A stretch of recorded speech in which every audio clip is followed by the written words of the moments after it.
Claire, oh God, you weren't supposed to be home yet. I stand in my bedroom doorway. My bedroom, the one I've walked into every night for 23 years. Mark's voice sounds far away, like he's underwater, but it's not his voice that destroys me. It's the girl on our bed, Vanessa, 22 years old, my daughter Emma's closest friend since high school. She turns slowly, adjusts her hair, and smiles, not apologetic, not embarrassed, victorious. "Hi, Mrs. Watson," she says softly, like we've just bumped into each other at a coffee shop. "My name is Claire Watson. I'm 47 years old. I'm a part-time bookkeeper living in suburban Connecticut. I've spent 23 years building a life I thought was solid. A marriage, a daughter in grad school, a modest home with a garden I tend every Sunday. But standing here in my own bedroom doorway, I realize I've been living in a house made of lies. I don't scream, I don't throw anything. I simply close the door. My hands shake so badly I can barely grip the railing as I walk downstairs. One step, then another. The carpet is beige. I picked it out 12 years ago. Mark said it was boring. I told him boring was practical. I sit at the kitchen table. The coffee maker is still on from this morning. The red light blinks. I stare at it. Footsteps move upstairs. Soft. Deliberate. Someone's getting dressed. I hear the bathroom door close. Water runs. They're taking their time. They're not rushing. They're not panicked. Vanessa called me a second mom last Christmas. She sat at our dinner table every weekend. She helped me make lasagna. She told me her own mother didn't understand her. I defended her when her mother kicked her out last year. I told Mark we should let her stay with us for a while. He agreed immediately. Too immediately. I hear the bedroom door open upstairs. Two sets of footsteps in the hallway. They're whispering. I can't make out the words. Then the front door opens, closes. No one comes downstairs to explain. No one apologizes. They just leave. The house is silent. I sit there for 20 minutes, maybe 30. The kitchen clock ticks. I've always hated that clock. Mark bought it at a yard sale. It's shaped like a rooster. It doesn't match anything. But he liked it, so it stayed. My phone buzzes. I look at it. 12 missed calls from Emma. I didn't even hear it ring. There's a text message. Not from Emma. From Mark. "We need to talk, but not tonight. I need time to think." I read it 3 times. He needs time to think. Not me. Him. He needs time to process what I walked in on. In my own bedroom. In my own house. I delete the text. If you've ever felt invisible in your own life, let me know in the comments. Because I was about to disappear completely. And no one even noticed. I open my laptop. The screen glows in the dim kitchen. I type 3 words into the search bar. How to disappear. The cursor blinks. I stare at it. Then I delete those words. I type something else instead. Divorce lawyers near me. 43 results. I click on the first one. Patricia Morgan, family law specialist. 20 years of experience. Free consultation. I fill out the contact form. Name, email, phone number, brief description of situation. I write, husband cheating with daughter's friend, need advice. I hit send before I can change my mind. My phone buzzes again. Emma this time. "Mom, where are you? I've been trying to call. Vanessa just texted me. She's really upset. She said something happened. Please call me." Vanessa's upset. Not me. Vanessa. I don't respond. I set my phone face down on the table. I stand up, walk to the sink, pour myself a glass of water. My hands are steadier now. The shaking has stopped. I feel cold, hollow, like someone scooped out everything inside me and left just the shell. I walk upstairs, stand outside my bedroom door. I don't open it. I just stand there. After a minute, I walk to the guest room, sit on the edge of the bed. The sheets are clean. I washed them last week. This room smells like lavender detergent. My bedroom probably smells like Vanessa's perfume now. Something sweet, too sweet. The kind of scent a 22-year-old wears when she wants attention. I lie down, fully clothed, shoes still on. I stare at the ceiling. There's a water stain in the corner. I've been meaning to fix that for months. Mark said he'd call someone. He never did. My phone buzzes. I ignore it. It buzzes again and again. I turn it off. The house is so quiet I can hear the refrigerator humming downstairs. I close my eyes. I don't sleep. I just lie there in the dark, listening to my own breathing. At some point, I hear a car in the driveway. The front door opens. Mark's footsteps in the entryway. He pauses, probably looking for me. Then he walks upstairs, stops outside the guest room. I can see his shadow under the door. He doesn't knock. After a minute, he walks away. His footsteps move down the hall, into our bedroom. The door closes softly. I open my eyes, look at the ceiling. The water stain looks like a map of some country I've never been to. Somewhere far away. Somewhere I don't belong. I think about Vanessa's smile. That's what I keep coming back to. Not the shock of seeing them together, not Mark's voice, Vanessa's smile, like she'd won something, like I was a prize she'd just taken from a shelf. I get up, walk to my laptop. It's still open on the kitchen table. There's an email. From Patricia Morgan's office. They can see me tomorrow at 10, I reply. Confirm the appointment. Then I open my bank account. Joint account. Mark and I have had it since we got married. I look at the balance. Check the recent transactions. There's a charge from 2 weeks ago. A hotel. Downtown. $240. I click on it. Read the details. The Riverside Inn.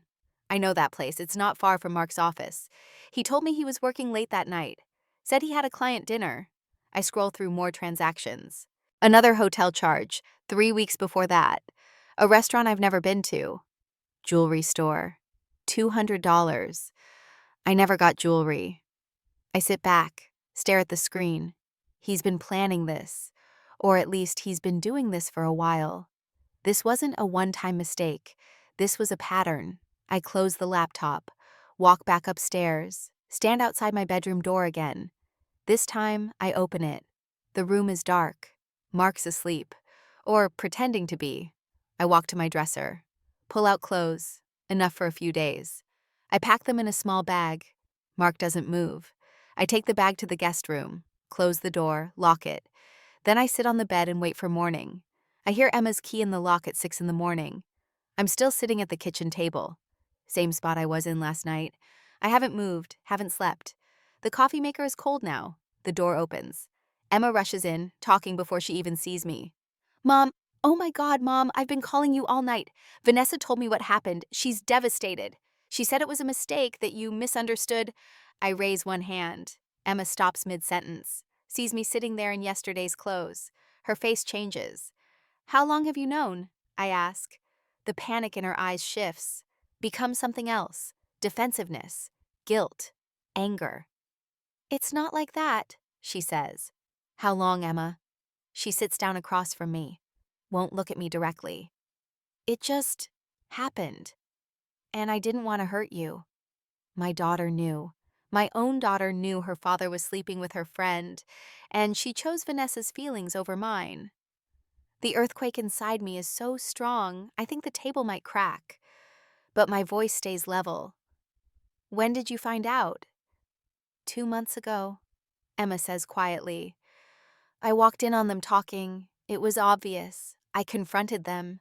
They promised they'd stop. 2 months.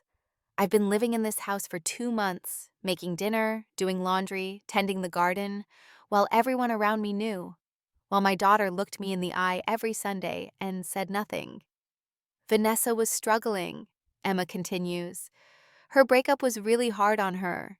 Dad was just being supportive. It started as emotional support. Then it became more. But Mom, they feel terrible about it. The logic is so warped I almost laugh. Almost. Instead, I stand up. I want you to leave. Emma's eyes widen. What? Leave. Now. Mom, you're overreacting. Am I? She stands too, starts crying. Dad loves you. Vanessa is just confused. This doesn't have to destroy our family.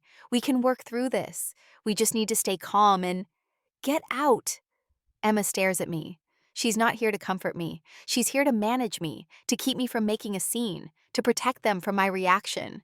My own daughter is gaslighting me in my own kitchen. You can't be serious, she says. I've never been more serious in my life. Where am I supposed to go? Call your father. Call Vanessa. I don't care. Emma's face hardens. You're being cruel. I'm being cruel. I repeat it, taste the words. I'm being cruel. Yes, you're making this about you when everyone is hurting. Get out of my house! Emma grabs her purse, walks to the door, turns back. When you calm down, you'll regret this. I don't answer. She leaves, slams the door. I hear her car start, drive away. I sit back down, open my laptop. My hands are steady now. I don't search for divorce lawyers this time. I search for something else. Mark's business partner, David Chen.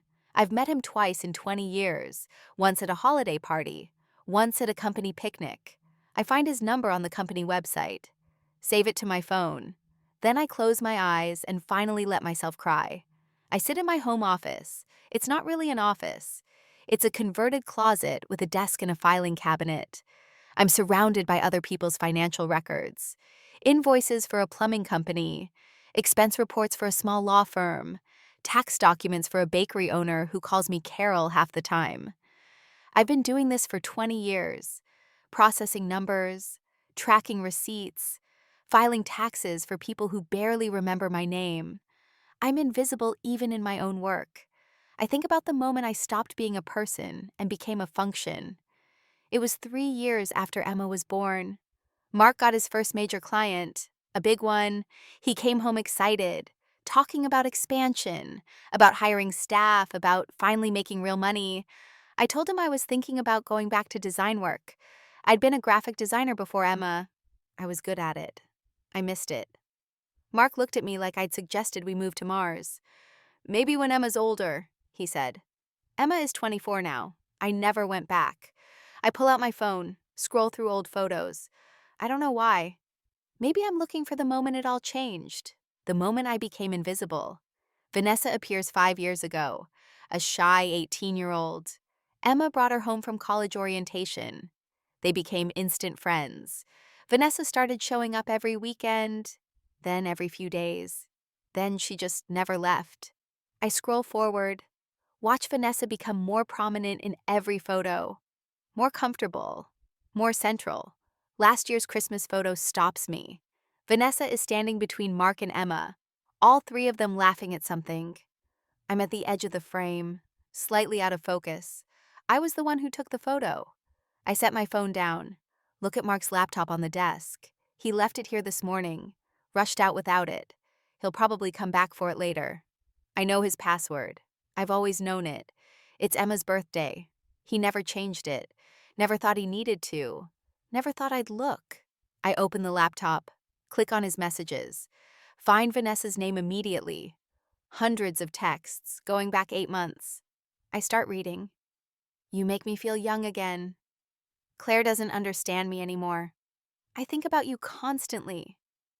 Last night was perfect. I wish we didn't have to hide. Vanessa's messages are worse, calculated, manipulative. She plays the role perfectly. The damaged young woman who needs saving. The girl who's been hurt so many times. The one who finally found someone who understands her. You're the only person who really sees me. I know this is wrong, but I can't help how I feel. She doesn't appreciate you. I do. I scroll back further. 3 months ago. A message from Mark that makes me stop breathing. Claire's become so boring. She doesn't even try anymore. Sometimes I look at her and wonder where the woman I married went. I close the laptop, set it down carefully. My hands are steady. I don't cry. The grief I felt yesterday has crystallized into something harder, clearer. I open a new browser window on my own computer. Search for forensic accountants in Connecticut. Not divorce lawyers, not therapists, forensic accountants. I find one.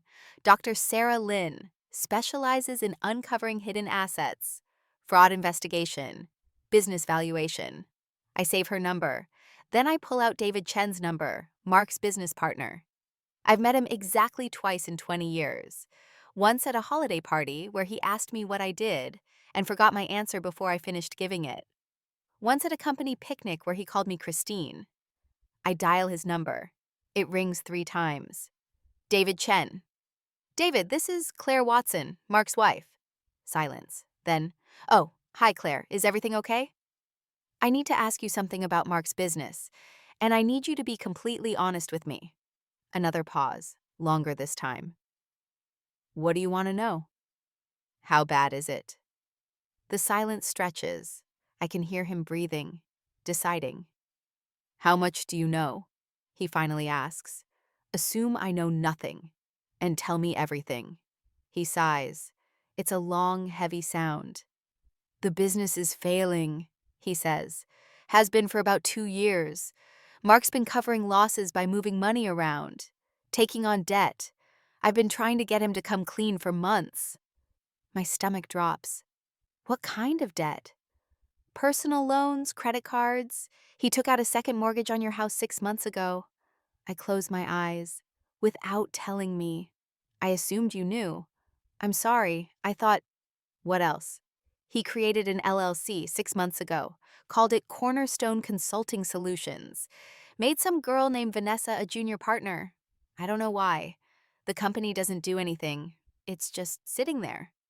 I open my eyes, stare at the wall. Thank you for being honest.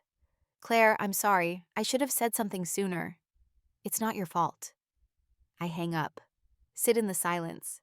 Mark hasn't just been having an affair. He's been systematically dismantling our financial security, and he's positioned Vanessa to benefit from it. I pick up my phone, call Dr. Sarah Lynn's office, make an appointment for tomorrow morning. Then I call Patricia Morgan, the divorce lawyer. I need to move faster than I thought, I tell her, and I need to freeze everything before he can move it. David Chen is silent for a long moment after my question. How much do you know? He finally asks. Assume I know nothing, and tell me everything. I hear him exhale. He's uncomfortable. I can picture him loosening his tie, looking around his office to make sure no one's listening. Mark's consulting business isn't doing well, he says carefully. It hasn't been for about 2 years. Define not doing well. We're hemorrhaging money. He's been covering losses by moving funds between accounts, taking on debt, personal debt, business debt, lines of credit, and he's been misrepresenting earnings to investors. My hand tightens on the phone. What kind of investors?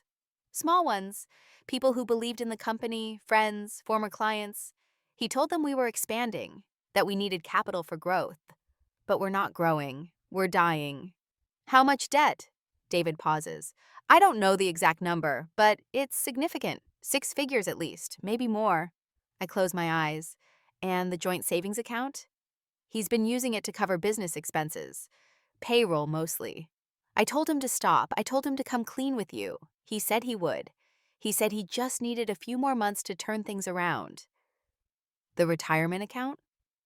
Another pause, longer this time. It's gone, David says quietly. He liquidated it 8 months ago, paid the penalties, used it to keep the business afloat. 23 years of retirement savings. Gone. I didn't even know. What about the house? I ask. He took out a home equity line of credit 6 months ago, $75,000. I open my eyes, stare at the wall. Without my signature? I assumed you knew. I'm sorry, Claire. I really thought. What else? There's an LLC, Cornerstone Consulting Solutions. He formed it 6 months ago. What does it do? Nothing. It just sits there. No revenue, no expenses. Just there. Who else is on it? David hesitates. I can hear the discomfort in his silence. A woman named Vanessa Hartley. She's listed as a junior partner. My blood runs cold. Junior partner? Yeah. I asked Mark about it. He said she was helping with administrative work, that she deserved equity. I didn't push it. I should have. What do you think it is? Honestly, I think it's a shell company.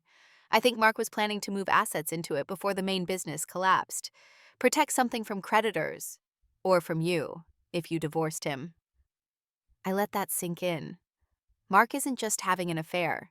He's been systematically dismantling our financial security while positioning Vanessa as a beneficiary.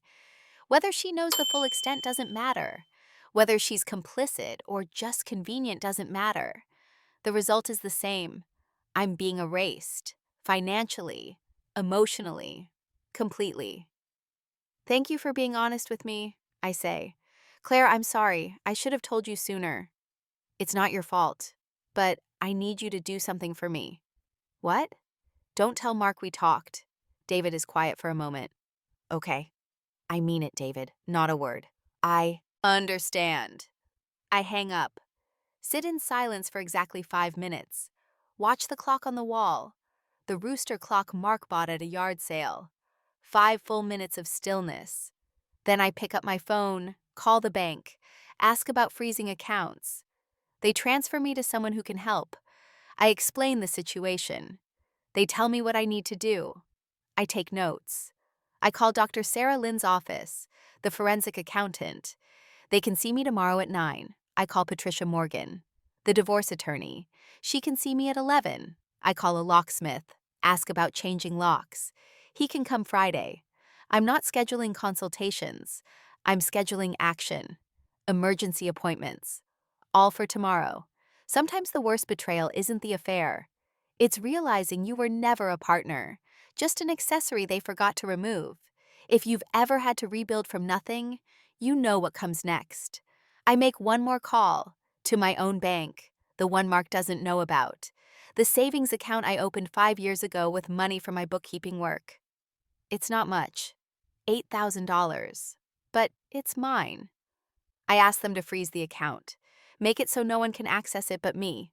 Then I sit back, look around my converted closet office, at the filing cabinets full of other people's lives, other people's businesses, other people's futures. I've been invisible for so long, I forgot I existed. Not anymore. Mark comes home at 8, later than usual. I'm in the kitchen making tea. He walks in, looks surprised to see me. Hey, he says carefully. Hey. He sets his briefcase down, walks over, tries to kiss my forehead like he always does. I don't pull away, but I don't respond either. I just stand there, still. He mistakes my stillness for forgiveness. I can see it in his face, the relief, the hope. Thank you for being patient with me, he says. I know I don't deserve it. I look at him, really look at him, at the man I've been married to for 23 years, the man who just thanked me for being patient while he destroys my life. You're right, I say calmly. You don't.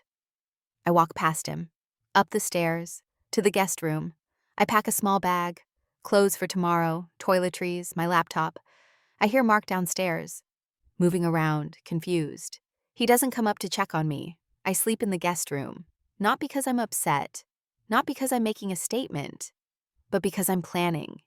And I need space to think clearly. Tomorrow, everything changes. Patricia Morgan's office is on the 14th floor. Glass walls, view of the city. Everything is sharp angles and clean lines. She's 50-ish, sharply dressed, gray suit, pearl earrings. She radiates controlled aggression.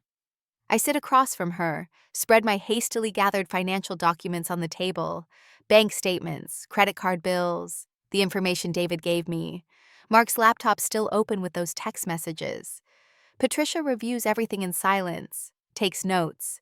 Her handwriting is precise, efficient. After 10 minutes, she looks up.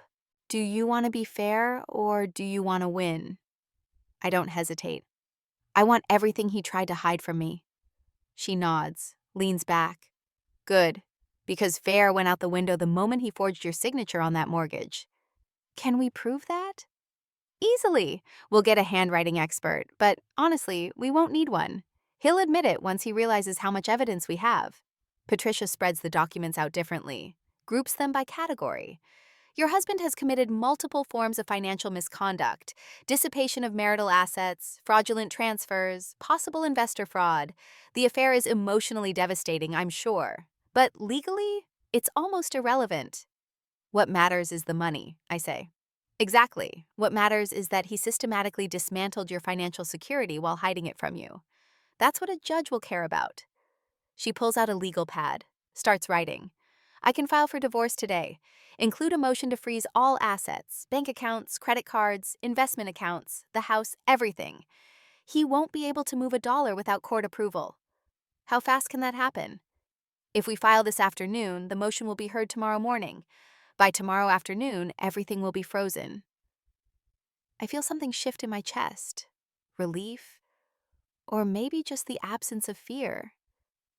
There's a complication, Patricia says. This woman, Vanessa, if she's genuinely a junior partner in his LLC, she has legal standing. If your husband transferred marital assets into that company, she could be considered a party to fraud, or an innocent third party, depending on what she knew. What's the difference? If she knew, we can go after her, sue her personally, make her return the money. If she didn't know, she might keep it.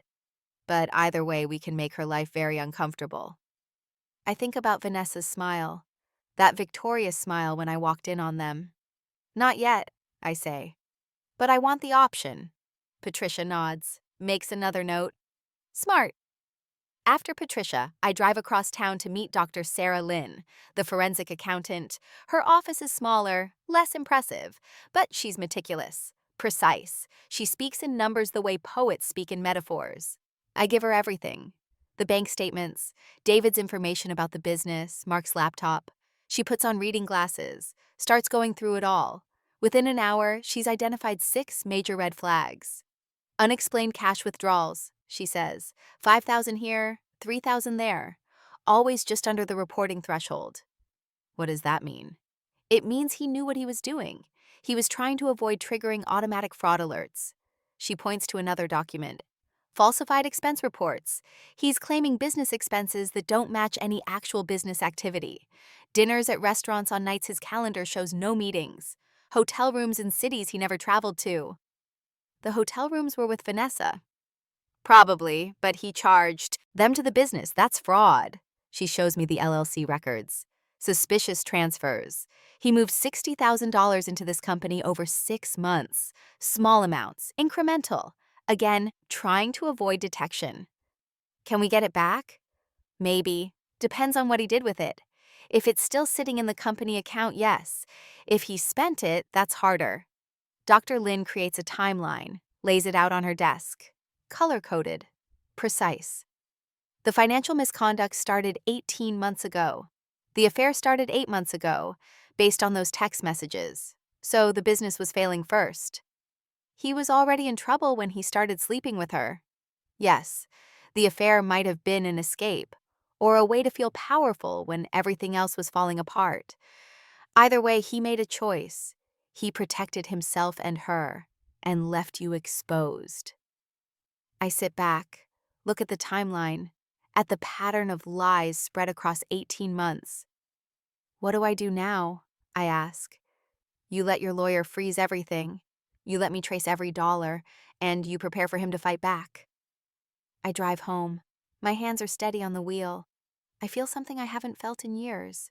Clarity. I'm not doing this for revenge. I'm doing this for survival. Mark spent 2 years building an exit strategy that didn't include me. Now I'm building one that doesn't include him.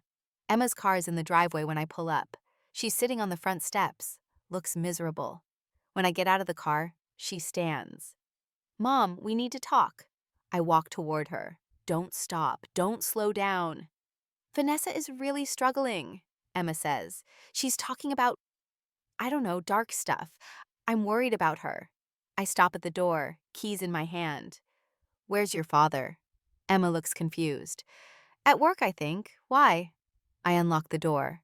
Because I'm filing for divorce tomorrow, and I need you to decide whose side you're on. Emma follows me inside. Her voice rises before I even close the door. You can't just file for divorce without even trying to work it out. That's insane. Dad made a mistake, but he loves you. I set my purse down, deliberate, calm, turn to face her. Did you know your father has been stealing from our savings to cover his failing business? Emma stops mid-sentence. What? Did you know he created a shell company and made Vanessa a partner? Did you know we're drowning in debt I didn't know existed? Her face changes. The defensive anger shifts to confusion. Then something else. Fear. What are you talking about? I walk to the kitchen table. Sit down. Emma follows. Stands there looking at me like I'm speaking a foreign language. Your father's business is failing. Has been for 2 years. He's been using our joint savings to cover losses. He took out a second mortgage on this house without telling me. He drained our retirement account. And 6 months ago, he created a company and made Vanessa a junior partner. Emma sits down heavily. I don't understand. He's been systematically dismantling our financial security while sleeping with your friend, while lying to both of us. But he said, Emma stops, starts again. He told me you two had grown apart, that you didn't care about his work anymore, that Vanessa understood him in ways you didn't. I look at my daughter, really look at her. She believed him. She believed that I, her mother, who gave up everything to raise her, just stopped caring. She believed I deserved this. And you believed him? I say quietly. Emma's eyes fill with tears. I don't know what I thought. You thought your father was the victim, that I was cold, distant, boring, that he needed comfort, that Vanessa was just helping him through a hard time. He seemed so sad, Mom, so lost. He was sad because his business was failing and he was too proud to tell anyone. So he lied and stole and had an affair and made you complicit in all of it. Emma wipes her eyes. Vanessa cried. She told me how guilty she felt, how much she loved our family, how she never meant for it to happen. She said she tried to stop it, but couldn't. And you believed her too. She seemed so genuine. I lean back, cross my arms. Did it ever occur to you that they were both lying? That they were protecting each other and using you to manage me? Emma looks down at the table, doesn't answer. You kept their secret because you didn't want me to be upset. You thought my emotions would make everything worse.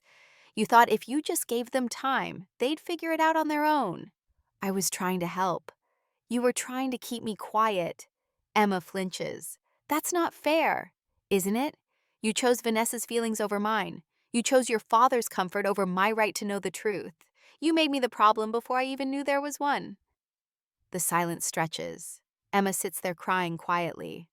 I don't comfort her. I just wait. I'm sorry, she finally says. I know. I didn't know about the money, I swear. I thought it was just the affair. Just the affair, I repeat, as if that wasn't enough. Emma looks up at me. Her face is blotchy, red. What do you need from me? It's the first time anyone has asked me that. The first time in this entire nightmare that someone has asked what I need. The question nearly breaks something in me, but I hold steady. I need you to stop protecting them.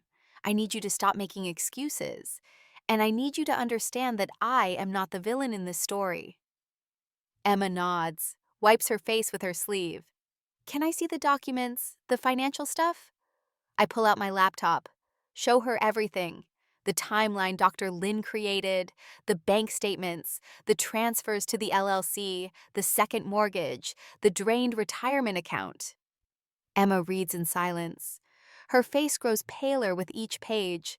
Finally, she looks up. Does Vanessa know about the money? I shrug. I don't know. And I don't care. She chose to sleep with a married man. Whatever consequences follow are hers to handle. She's gonna lose everything. So did I. Emma closes the laptop, sits back, stares at the ceiling. I can't believe he did this. Believe it. What are you going to do? I look at my daughter, at this young woman I raised, who I thought I knew, who I thought knew me. I'm going to take back everything he tried to steal from me, and then I'm going to disappear from their lives so completely they'll forget I was ever there. Emma stares at me like she's seeing me for the first time. Who are you right now? I smile, not warmly, but not coldly either, just a small, quiet smile. I'm the person I should have been 20 years ago. Emma is silent for a long moment. Then she stands, walks to the sink, pours herself a glass of water, drinks it, sets the glass down carefully. I want to help, she says. Help how? Whatever you need. I'll testify. I'll talk to lawyers. I'll tell them everything I know about Dad and Vanessa. I study her face, looking for manipulation, for hidden agenda. But I just see my daughter, scared, ashamed, trying to make it right. Okay, I say. Okay, you can help. Emma nods, sits back down. What's the first step? The first step is you go home, pack a bag, stay somewhere else for a few days. Your father is going to find out about the divorce filing tomorrow. It's going to get ugly. I don't want you here when it happens. Where will you be? Here. This is my house. I'm not leaving. Emma hesitates. Will you be safe? Your father isn't violent. He's just a coward. And cowards don't fight. They run. What if he doesn't run? Then I'll deal with it. Emma stands, picks up her purse, walks to the door, stops, turns back. I love you, Mom. I know. I'm sorry I didn't protect you. I know that too. She leaves. I hear her car start. Drive away. I sit alone in the kitchen. The house is quiet. The rooster clock ticks. Tomorrow everything changes. Tomorrow, Mark finds out I'm not the woman he thought I was, that I'm not invisible, that I'm not going to disappear quietly. Tomorrow, I take my life back. I file for divorce on a Tuesday morning at 9. Patricia handles everything. By 9:30, Mark's assets are frozen by court order. Bank accounts, credit cards, everything. By 10, my phone starts ringing. Mark's name flashes on the screen. I don't answer. He calls again. And again. I silence it. By 11, he's at the house. I see his car pull into the driveway. Watch him get out. He looks frantic, furious. He bangs on the door. Claire, open the door. We need to talk. I stand at the window. Don't move. Just watch him. He sees me through the glass. His face changes. Desperation, anger, confusion. I call Patricia. He's at my house, I say calmly. Don't open the door, I'll handle it. She calls him. I watch him answer his phone, see his face change as she speaks. He looks up at the window, at me. Then he gets back in his car, drives away. Patricia calls me back. I told him any contact with you goes through legal counsel. If he shows up again, we'll get a restraining order. Okay. How are you doing? I'm fine. And I am. I'm completely fine. Emma calls that afternoon. Dad's devastated, she says. He's saying he was planning to tell you everything, that the business problems are temporary, that the LLC was just a backup plan. Do you believe him? Silence. Then, no, not anymore. Good. He keeps saying he made mistakes, that he's not a bad person, that you're being cruel. What do you think? I think he's lying to himself. I almost smile. You're learning. Emma tells me Vanessa has disappeared, not answering calls, social media dark. Emma drove to her apartment, found it empty, not moved out empty, abandoned empty. Clothes still in the closet, dishes in the sink, mail piling up. I'm worried about her, Emma says. Don't be. She's either running from consequences or Mark told her to disappear until this blows over. What if something's wrong? Then that's her problem, not yours. Patricia hires a private investigator, Rita Morales, former cop, efficient, thorough. She finds Vanessa in 2 days, hotel 40 miles away, registered under her mother's maiden name. Rita serves the subpoena, calls me afterward. Interesting reaction, Rita says. How so? No shock, no panic, just resignation. She said, I knew this was coming. What does that tell you? That she knew exactly what she was doing, and she knew it would catch up to her. Word spreads fast in our town. Small place. Everyone knows everyone. I become the subject of whispered conversations at the grocery store, sympathetic looks at the bank. The pharmacist asks if I'm okay. The woman at the dry cleaner squeezes my hand. Some people are supportive, others aren't. I overhear 2 women at the coffee shop. One says I should have seen it coming. The other says I should have kept my husband happy. A third says I'm being too aggressive with the legal action. I ignore all of it. I've discovered something liberating. I don't care what strangers think anymore. Their opinions don't pay my bills, don't fix my life, don't matter. Patricia calls on Thursday. Good news! David Chen has agreed to testify about Mark's financial misconduct. That is good news. Better news. Dr. Lin traced $127,000 in marital assets that Mark transferred to the LLC. That money is frozen now. Vanessa's claim to it is legally questionable. Can we get it back? Most of it, maybe all of it. Depends on what the judge decides. What does Mark's lawyer say? He's pushing for mediation, wants to settle out of court. What do you think? I think we have them cornered, but mediation would be faster, less expensive, less public. Are you recommending it? I'm giving you options. I think about Mark's text messages, about Vanessa's smile, about Emma's tears, about 23 years of being invisible. No, I say. I want a trial. Patricia is quiet for a moment. Then, okay, we'll go to trial. That evening, someone knocks on my door. I look through the peephole, see a woman I don't recognize. 60s, hard face, tired eyes. I open the door. Can I help you? Are you Claire Watson? Yes. I'm Linda Hartley, Vanessa's mother. I stare at her. She stares back. No warmth, no apology, just exhaustion. I need to tell you something about my daughter, she says, and you're not going to like it. Linda Hartley sits in my living room. I offer tea. She refuses. I try small talk. She cuts me off. Vanessa has done this before, she says flatly. Twice. Once in college with her roommate's boyfriend. Once 3 years ago with a married professor. Both times she played the victim afterward. Both times she convinced everyone she was seduced, manipulated, taken advantage of. I sit across from her, say nothing, just listen. I kicked her out because I was tired of cleaning up her messes, Linda continues. Her voice is bitter, exhausted. Every time it's the same pattern. She finds a man who's stable, married, established, slightly vulnerable. She presents herself as damaged, needy, grateful for attention. And then? She creates intimacy through shared secrets, manufactured crises, makes herself indispensable. Once the relationship is exposed, she pivots. Suddenly, she's the victim. She was groomed, coerced, taken advantage of. The man gets blamed. She moves on. I think about Vanessa's smile, that victorious smile. She doesn't sound like a victim. She's not, but she's very good at playing one. Why are you telling me this? Linda looks at me directly. Her eyes are hard, tired. Because you're about to destroy her legally. And part of me wants you to. Part of me is tired of watching her ruin lives and walk away clean. And the other part? The other part knows she's my daughter. And she's sick, not evil. Sick. I lean back, cross my arms. What kind of sick? Borderline personality disorder. Untreated.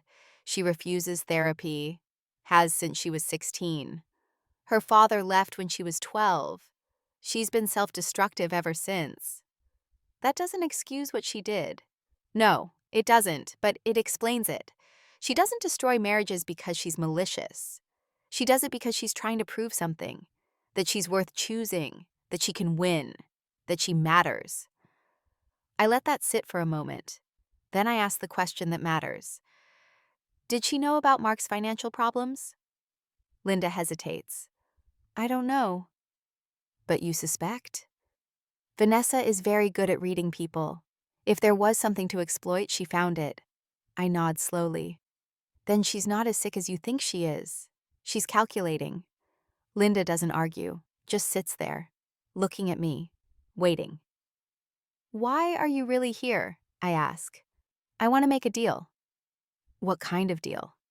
I'll testify about Vanessa's pattern, her history, everything. In exchange, you agree not to pursue criminal fraud charges against her. I stare at her. You want me to let her off the hook? I want you to get your money back without destroying my daughter's life. She needs help, not prison. She should have thought about that before she slept with my husband. I know, but she didn't. And now I'm asking you to be merciful. I think about Patricia, about what she told me, that proving Vanessa knowingly participated in fraud would be difficult, that we'd need evidence of intent, of knowledge, of conspiracy. But having Vanessa's own mother testify to her manipulative pattern, that would devastate any sympathy Vanessa might claim. That would paint her as a predator, a serial homewrecker, a woman who targets vulnerable men for sport. It would destroy her. What makes you think I want to be merciful? I ask. Linda looks at me for a long moment. Because you're not like her. You're not cruel. You're just hurt. I almost laugh. Almost. You don't know me. No, but I know what it looks like when someone wants revenge versus when someone wants justice. You want justice. I stand, walk to the window, look out at the street, at the quiet suburban houses, at the life I thought I had. She smiled at me, I say quietly. When I walked in on them, she smiled like she'd won something. I know. She called me Mrs. Watson, like we were strangers, like she hadn't sat at my dinner table every weekend for 5 years. I know. She participated in the dismantling of my life, and she showed no guilt, no remorse, nothing. Linda doesn't respond, just sits there, waiting. I turn back to face her. And now you want me to show her mercy. I'm asking you to think about the woman you want to be when this is over. I sit back down, look at this woman, this mother who's betraying her daughter to save her, or maybe betraying her daughter because she's tired of the lies, tired of the cleanup, tired of pretending Vanessa is anything other than what she is. I need to think about it, I say. Linda nods, stands. That's all I'm asking. She walks to the door, stops, turns back. For what it's worth, I'm sorry. For what she did to you. For what my daughter is. Thank you. She leaves. I sit alone in the dark living room. Don't turn on the lights. Just sit there, thinking. I think about Emma, about the relationship we're trying to rebuild, about trust, about forgiveness, about what it means to be a mother. I think about becoming the kind of person who weaponizes mental illness for revenge, who uses a mother's testimony to destroy a daughter, who wins by being crueler than the people who hurt her. I think about the woman I want to be when this is over. I pick up my phone, call Patricia. I want to offer Vanessa a deal, I say. What kind of deal? She returns the money Mark transferred to the LLC. She signs an affidavit admitting the affair and the financial arrangement. She agrees to stay away from my family permanently. In exchange, I won't pursue fraud charges, and I won't use her mother's testimony. Patricia is silent for a moment. That's more generous than she deserves. I know. Why?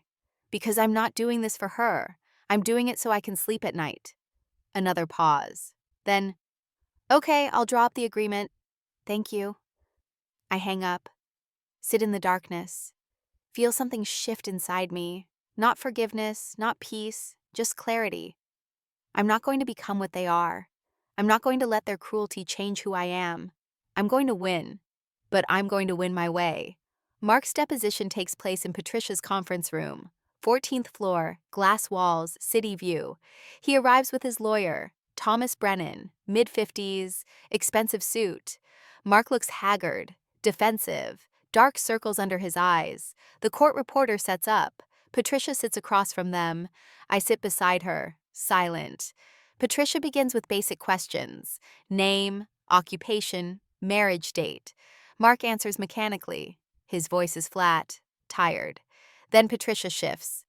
When did you first transfer marital assets into the LLC named Cornerstone Consulting Solutions? Mark's lawyer objects immediately. That's not relevant to...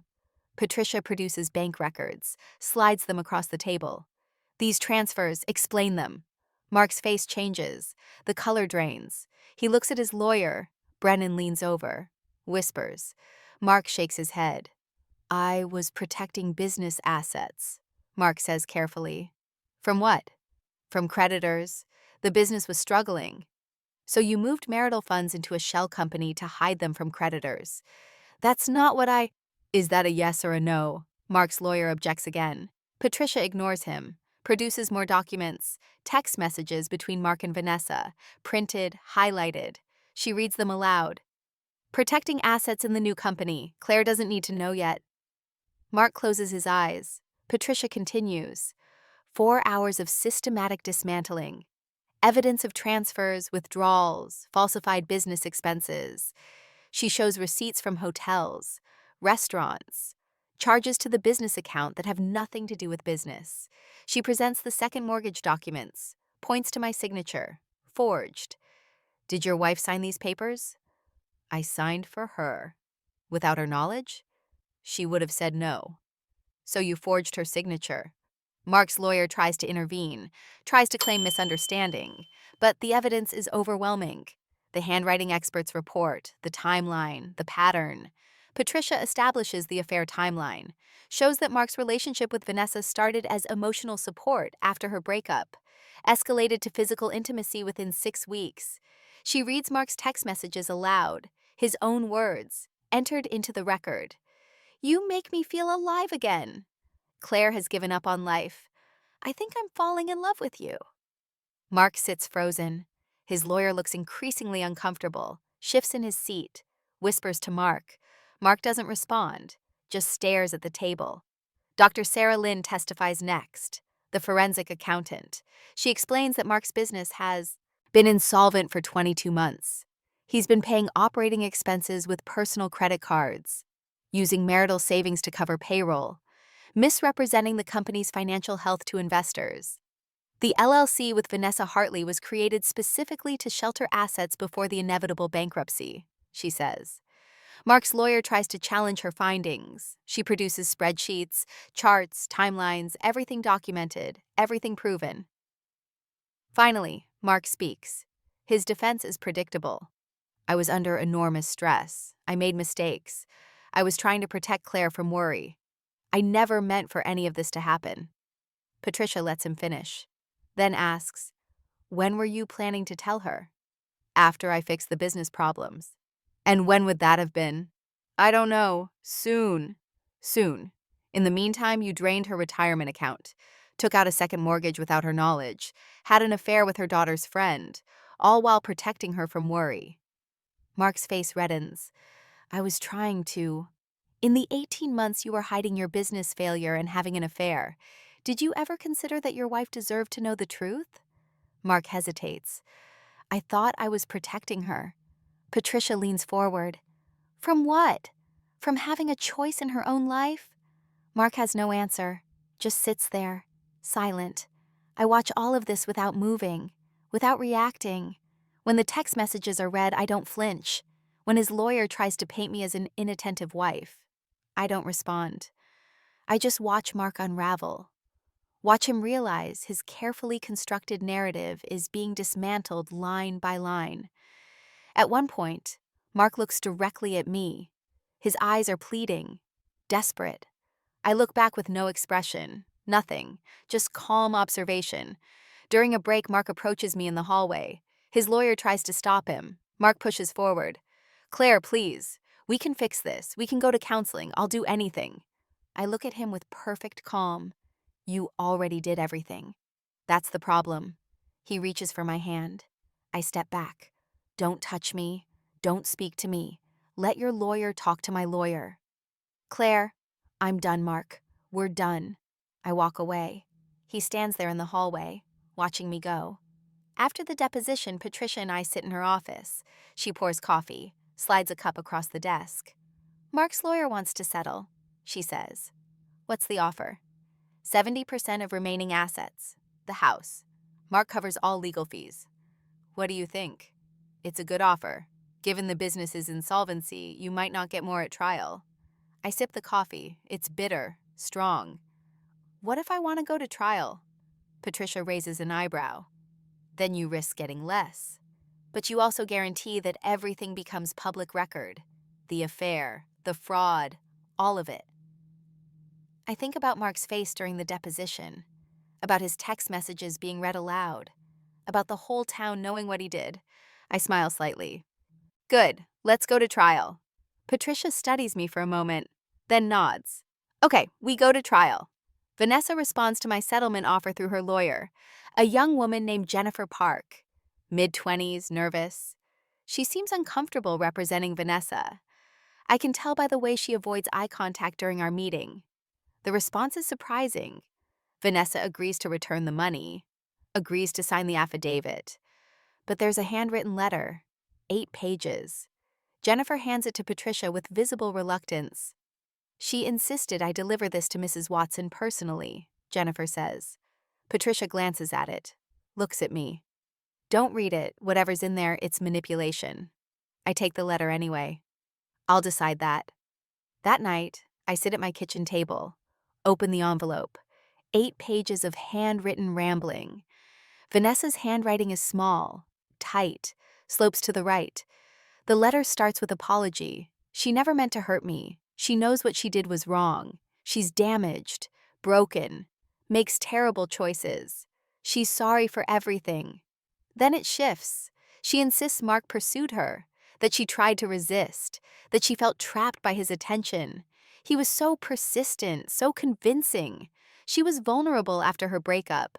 He took advantage of that. I read this part twice. The victim narrative, the rewriting of history. But then the tone shifts again. Suddenly I'm the problem.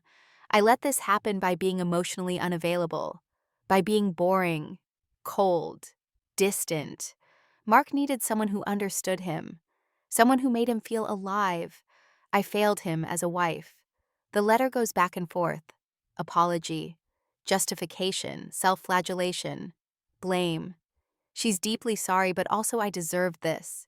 She never meant to hurt me, but also I brought this on myself. I read all 8 pages. Then I set it down. Feel nothing, not anger, not hurt, not even contempt, just a distant clinical interest in how someone can be so self-deluded. I show the letter to Patricia the next morning. She reads it in silence, sets it down. This is actually helpful. How? It shows consciousness of guilt and victim blaming. If we need to use it, we can. It destroys any sympathy she might claim. I'm not going to use it. Patricia looks surprised. Why not? Because I don't need to. She's already destroyed herself. Emma asks to see the letter. I hesitate, then give it to her. She reads it in my living room. Her face grows paler with each page. She's completely delusional, Emma says finally. She really believes this is somehow your fault. I nod. That's what manipulators do. They rewrite history until they're the hero of their own story. Do you hate her? I think about this. Really think about it. No, I pity her. She's going to spend her whole life destroying things and wondering why she's unhappy. Emma folds the letter, hands it back to me. What are you going to do with it? Nothing. I'm going to put it in a drawer and forget about it. Vanessa signs the affidavit 3 days. Later, returns $114,000, less than the full amount Mark transferred. Her lawyer claims it's all she has access to. Patricia accepts it. We both know it's probably a lie, but it's enough. The affidavit is damning. Vanessa admits to the affair, admits she knew Mark was married, admits she accepted money from him, admits she knew about his business problems. She doesn't admit to fraud, but she doesn't need to. The affidavit destroys any credibility she might have claimed. As part of the settlement, Vanessa signs a no-contact agreement.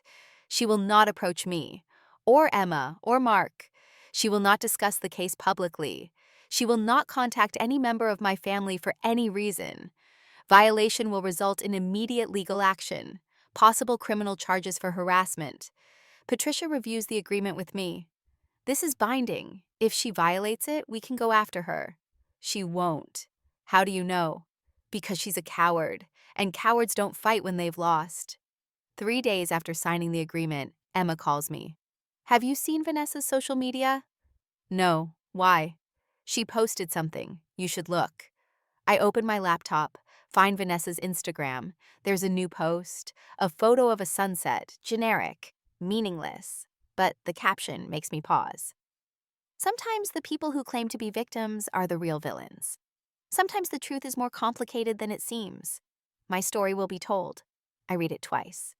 The post is vague enough to avoid direct violation of the agreement, but clear enough in intent.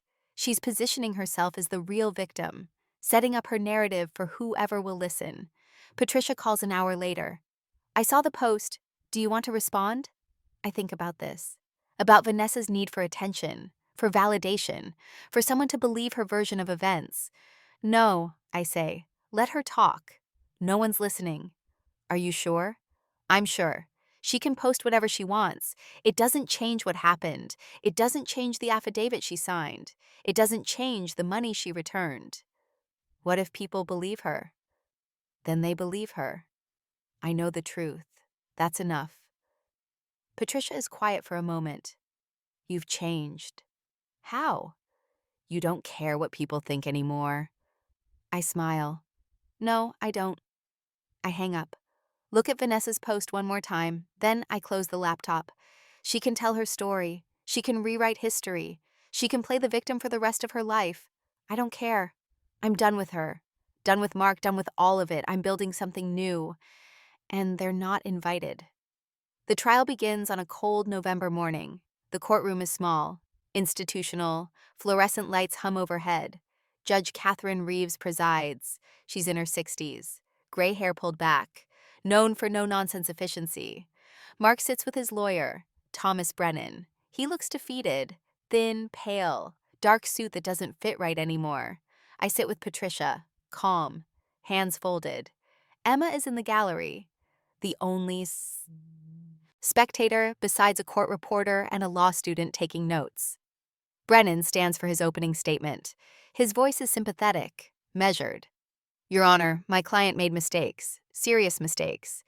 But he made them under extreme pressure. 23 years of marriage, a provider, a father, a man who loved his family and tried to protect them. The affair was an aberration, a moment of weakness. The financial decisions were made with good intentions. He deserves a fair division of remaining assets. He sits down. Patricia stands, walks to the center of the courtroom. No notes, just facts. Your Honor, the evidence will show that the defendant systematically dismantled marital assets over 18 months. He forged his wife's signature on mortgage documents. He drained retirement accounts. He transferred $127,000 to a shell company. He lied repeatedly. This wasn't a mistake. It was a plan. She sits. The judge makes a note, looks at Brennan. Call your first witness. David Chen takes the stand. He's uncomfortable. Won't look at Mark. He testifies about the business, about the financial problems, about his concerns. I told Mark to come clean, David says, multiple times. He kept saying he'd handle it. Did he handle it? Patricia asks. No, he made it worse. Dr. Sarah Lynn testifies next. She presents charts, timelines, numbers that don't lie.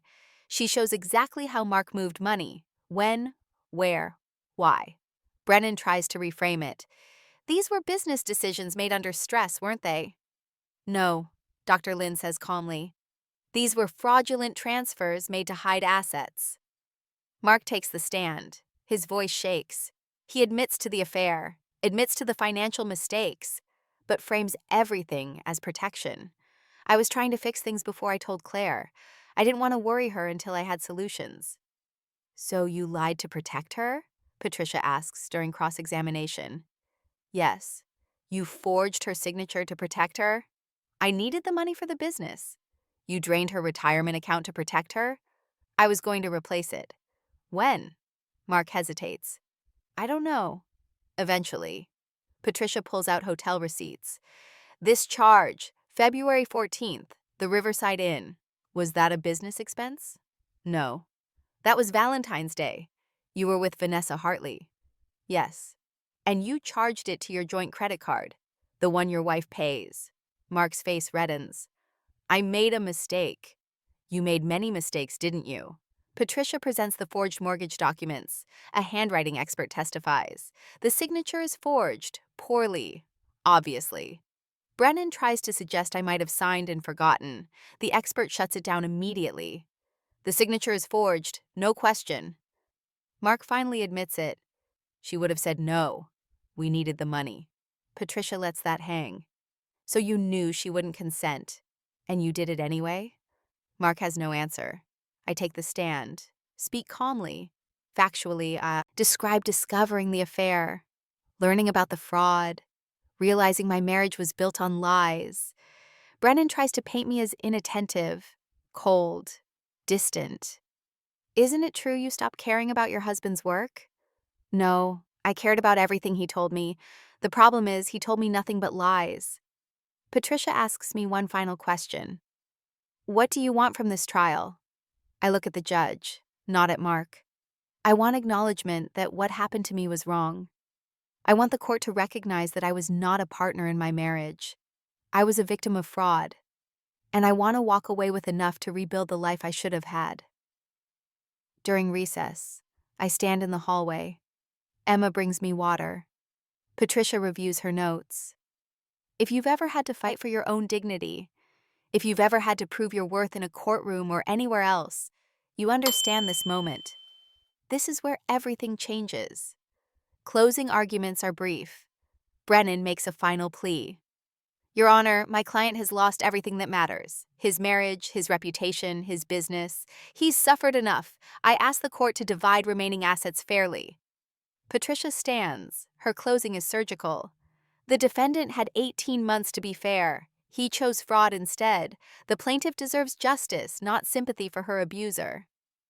Judge Reeves takes less than an hour to decide. We wait in the hallway. Emma paces. Patricia checks her phone. I sit. Still. Calm. The bailiff calls us back. We stand as the judge enters. I've reviewed all evidence and testimony, Judge Reeves says. I find that the defendant engaged in systematic financial abuse and fraud. His claims of good intentions are not supported by evidence. His actions were calculated, deliberate, and harmful. She awards me 85% of all remaining marital assets. The house, Mark's pension. She orders him to pay all legal fees and court costs, plus $50,000 in compensatory damages for the forged signature and fraudulent transfers. Mark's face goes white. Brennan puts a hand on his shoulder. We leave the courtroom. Mark follows us into the hallway. His lawyer tries to stop him. Mark pushes past. I'm sorry, he says. His voice breaks. I'm so sorry for everything. I stop, turn, look at him for a long moment. At this man I spent 23 years with. This stranger. I forgive you, I say quietly. Not for you, for me, but I never want to see you again. I walk away. Emma follows. Patricia follows. Mark stands frozen in the courthouse hallway, watching us disappear. Outside, the air is cold, clean. I breathe it in, feel something shift in my chest. Not happiness, not relief, just clarity. It's over. Finally over. Emma hugs me. You did it, Mom. We did it. Patricia shakes my hand. Congratulations, Claire. I smile. A real smile. The first one in months. Thank you. For everything.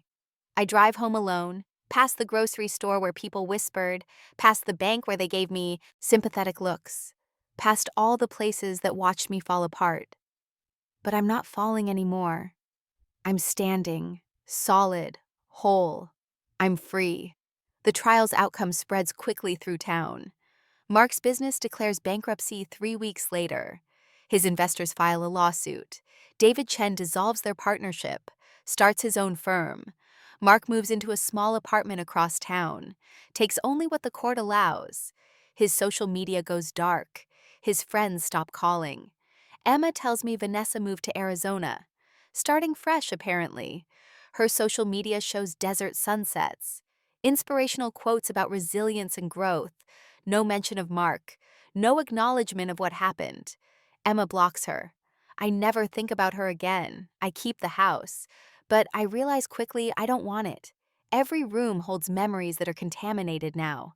I list it for sale. Start looking for something smaller, simpler, entirely mine. The real estate agent is sympathetic. She's heard the story. Everyone has. You deserve a fresh start, she says. I appreciate the sentiment, but I don't need it. I've already started fresh. With the settlement money, I pay off all debts Mark accumulated, put the rest in savings. Patricia connects me with a financial advisor. We create a plan. For the first time in my life, I have complete control over my own money. The feeling is intoxicating. Emma and I have dinner once a week. She apologizes constantly. I tell her to stop. You were manipulated too, I say. What matters is you saw the truth eventually. She's in therapy now, working through guilt, through her tendency to protect others at her own expense. I'm proud of her. I update my resume, start looking for full-time work. I've been a part-time bookkeeper for 20 years, but my skills are strong. I interview at several firms, accept a position as a senior accountant. The salary is modest, stable. More importantly, it's mine. I earned it. The sympathetic looks at the grocery store fade. People stop whispering. I make new friends, women my age, also rebuilding. After divorces, career changes, losses, we meet for coffee, go to movies, take a weekend trip to Vermont. I realize I've been lonely for years. Didn't even know it. 6 months after the trial, I receive an envelope, no return address. Inside is a newspaper clipping from Arizona. A small article about a woman named Vanessa Hartley, arrested for identity theft and credit card fraud. Someone thought I should know. I read the article once, then throw it away. I don't feel vindicated or satisfied, just distant from it all, like it happened to someone else. I'm at a coffee shop in the next town over when I see Mark. He's sitting alone at a corner table, looking older than I remember, thinner, grayer. He hasn't seen me yet. I have a choice: leave quietly or stay. I stay. I order coffee, sit at a table near the window. Eventually, Mark looks up, sees me. His face goes through a series of expressions: surprise, guilt, hope, resignation. He approaches my table, tentative. Claire, hi, can I sit? I gesture to the empty chair. He sits. We're silent for a moment. Mark looks terrible, exhausted, worn down. I'm working as a consultant now, he says quietly. Small firm, living in a studio apartment, paying off debts. I'm in therapy, trying to figure out who I am without the lies. I listen. Don't interrupt. I destroyed everything good in my life because I was a coward, he says. I'm sorry. You deserved so much better than me. I nod. Yes, I did. He winces, but doesn't argue. Are you happy? He asks. I consider the question. Really consider it. I'm not happy yet, but I'm not miserable anymore. I'm building something. It's slow, but it's mine. Mark smiles sadly. That's more than I have. We sit in silence again. I realize I don't hate him. I don't love him either. I just feel nothing. It's the most freeing feeling I've had in months. Mark stands to leave, hesitates. Do you think you'll ever forgive me? I look at him. This man I spent 23 years with, this stranger. I already have. But forgiveness doesn't mean reconciliation. It just means I'm not carrying your guilt anymore. That's yours to handle. Mark nods, understanding. He walks away. I watch him go. Realize this is the last time I'll ever see him. The thought doesn't make me sad. That evening, Emma calls. Dad told me he saw you today. He said you were kind to him. I'm surprised. I wasn't kind, I was just neutral. Emma is quiet for a moment. That's more than he deserved. You're a better person than I am. I smile. No, I'm just tired of being angry. There's a difference. I move into a small 2-bedroom condo overlooking a park. Modern, clean, completely impersonal. I spend weeks making it mine, painting walls, choosing furniture, hanging art I actually like instead of what Mark preferred. Every decision is intentional. Every object is chosen. This space is entirely mine. At work, I excel. My boss notices my attention to detail, my calm under pressure, my ability to solve complex problems. 6 months after starting, I'm promoted to accounting manager. The raise is significant. More importantly, the recognition feels earned. I'm building a career, not just filling time. I start dating casually. Nothing serious, just coffee dates and dinners with men I meet through friends or dating apps. Some are nice, some are boring. One is interesting enough that I see him 3 times before realizing I'm not ready for anything serious. I tell him honestly. He's disappointed but respectful. I appreciate the lack of drama. Emma gets engaged to James, a kind man who works as a high school teacher. They plan a small wedding. Emma asks me to help. We spend weekends looking at venues, tasting cakes, choosing flowers. It's healing for both of us. Can Dad come to the wedding? Emma asks one afternoon. It's your wedding. Invite whoever you want, I'll be fine. And I mean it. I start seeing a therapist, not because I'm broken, but because I want to understand how I became so invisible in my own life. She helps me see patterns, the way I learned to minimize my needs, to prioritize others' comfort, to mistake self-erasure for love. I cry in one session, not from sadness, from recognition. I taught everyone to treat me like I didn't matter, I say. She corrects me gently. You learned that behavior somewhere. Now you're unlearning it. I plant a small garden on my balcony. Herbs, tomatoes, flowers. I tend it every morning before work. It's meditative, grounding. One morning I realize I'm happy.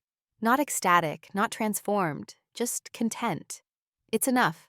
I sit on my balcony one evening, watching the sunset. I think about the woman I was 2 years ago. Invisible, exhausted, living a life that wasn't hers.